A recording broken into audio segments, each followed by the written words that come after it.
Yo, what's going on, guys? So today we're going to be upgrading the coil packs on a Kia Stinger 3.3 liter, and the ones that I went with are these Worm Racing coil packs that are supposed to be 10% more spark. Here they are right here. I'll link them if y'all want. Boring. We're going to go ahead and get into the install. What you're going to need is just a 10 mil with an extender bit. I got an extra long one just because in there with that bolt, you kind of have to get around stuff. I'll show you guys. Okay, guys, so for the first step, obviously, we're going to have to remove this cover. It just lifts up, but I'm sure that's just common sense. And we'll just toss that over there. And then we're going to go ahead and get in here and get to the first cylinder, the first three, which are going to be the easiest side. It's going to be a pain when we get over here.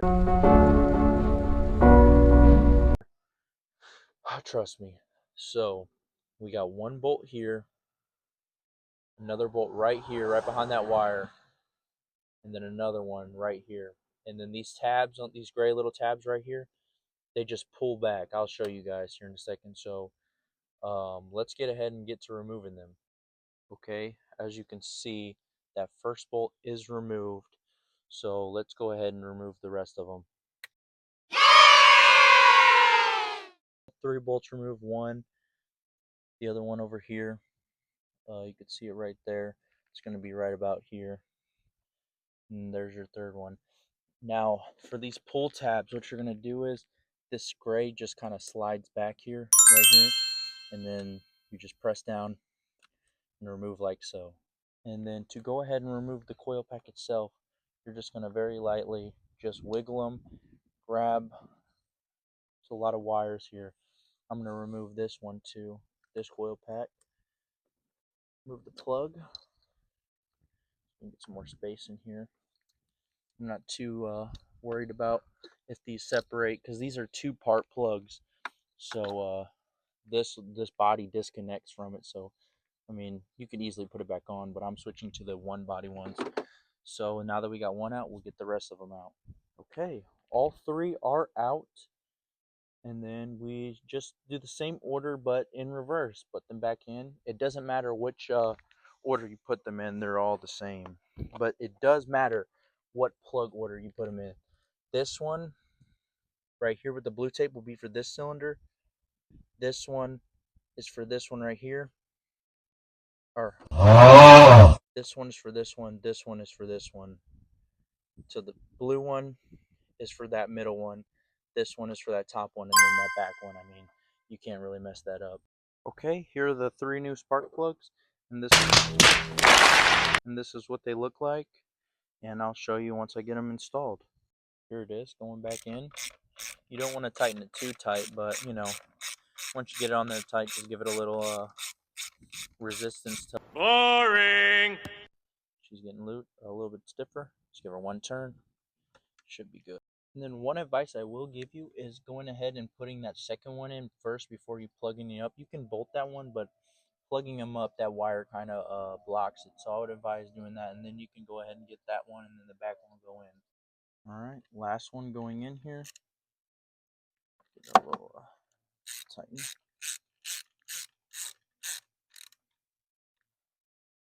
I'm sure there's a torque spec to this, but I'm just gonna do tight and shouldn't be too bad.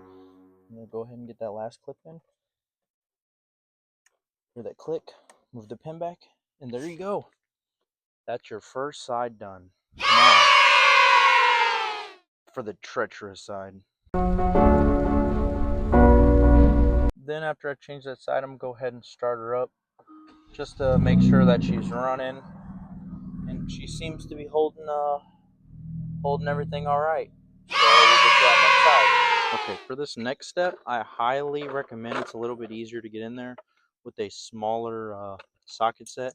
And then this little swivel bit, if you can see that, is going to be your best friend. And then it's just a 10 as well. So I got that undone, but for this side, it's going to be the bolt right there, and then your last one is going to be right here, back there in that middle. This one's by far the easiest to get off, The middle one, the fifth cylinder, is the worst one to get off. But yeah, I would just go ahead and loosen that bolt, and then you could just hand remove it. Okay, I don't know if you can see this, but I just used a little extension in that swivel bit to go ahead and get down to this bolt right here, and then it should be free loose, and you can hand get it if you want. Might be able to use the ratchet, but yeah. Okay, now that we got that one removed, we'll go ahead and just move that clip right here, and move it back here. It'll slide off. There we go. And there's that one. You'll just reach in there, grab it by the base, make sure you grab that rubber. That's what she said. And it'll come out.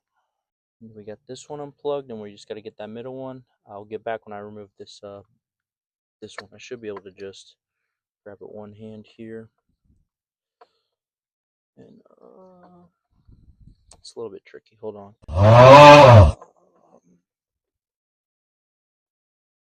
Twist it. It's kind of like a little Tetris you got to play here. Boring. A 40-minute drive, and I didn't wait for my car to cool down, so my engine's a little hot. But there's the second one. I was gonna say number 2, and there's that last one. You're gonna get a little bit. You should be able to get to that one. Also, I do know that you can remove this whole manifold right here and all that. This is just so that you don't have to do that. It's a little tedious, and yes, it'll probably be a little bit easier to do all this without it, but this is just so you don't have to do more process. It's whatever you want to do. Now this one in here, I'm sure you can get a socket, but this might be a little easier with this tin. And you'll just go ahead and I might go get my ratcheting one, but you'll just get this over the bolt over and over until it's about finger tight, and you might be able to just reach your hand in there and start spinning the bolt freely. And then what I'm doing right here, just getting my finger, we're going to slowly work that bolt out until she has to be close here. Hold on. That's what she said. Boring. Okay, and there's that bolt out. Okay, as you can see right here, I broke the clip on it. So you'll have a clip there, just slide it back, get your hand underneath there, and she'll be free. And then what I had trouble when I installed the HKS spark plugs was getting the coil pack itself out. It's going to want to come out in 2 pieces. That's just because you don't have enough space to just directly pull it. You can try to hit it through this little gap right here, which I'm going to try this method this time.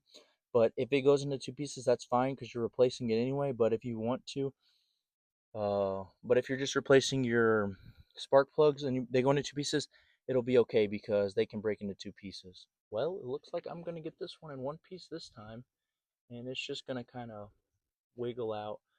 I don't know if I can get it through this little gap down here. I'm going to try. Hold on here. Well, guys, I thought I had it in 1 piece there, but it broke into 2. But that's fine. I'll show you guys that you can just get it out and just reconnect it. Well, usually this is the rubber grommet that depletes from here, like comes from all from here. But I guess it's stuck in here, so I'm going to go ahead and just remove it as so. Got your needle nose. Go ahead and grab that edge. Just go ahead and drag her out.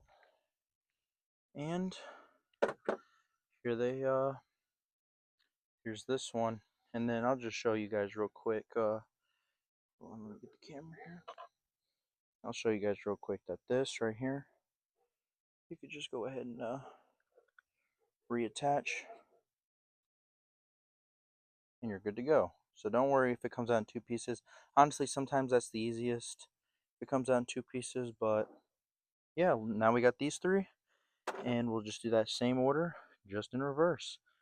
Actually, though, I'll tell you guys, you're going to want to do 5th cylinder first because you have the most room. 5th, and then you can do your, so you go to the middle, this one right here, and then do that back one. Because that back one, you don't need a whole lot of room for. It's off the side. Okay, it is a little bit of a pain in the ass to get in there, but you're going to want to do that spot where the bolt will go in. You're going to do that one first. You're going to turn it this way. So when you're inserting it, insert it this way. make sure it goes into that cylinder, and then as you're doing it, just start turning it where that hole is right here. You'll have a little bit of room to do that. There's that bolt right there. I'm going to get it finger tight here. Boring. A tight little squeeze here, but you'll just keep going until you get her tight. Once you get in that flow, you'll know. Also, I do advise, do not clip anything in until you get to the last, when you're able to clip them in. Just bolt them in. And I'm going to do this one next, then the back one. Okay, and this little setup I have here. Go ahead and, this one was loose when I first got to it, so I must not have tightened it good last time, but there we go. And then you'll just go ahead and take your socket off, get up in there, and then there's one. Now I'm about to replug that sensor in. This is honestly a good little spot. If you come from right here with the 10 on that last one, you can access it a lot better here. Just gotta hold it down with my finger. She's pretty tight anyway. And boom, that is the complete install. As you can see, you have the three right here. All clips are plugged in, and we'll go for a test drive.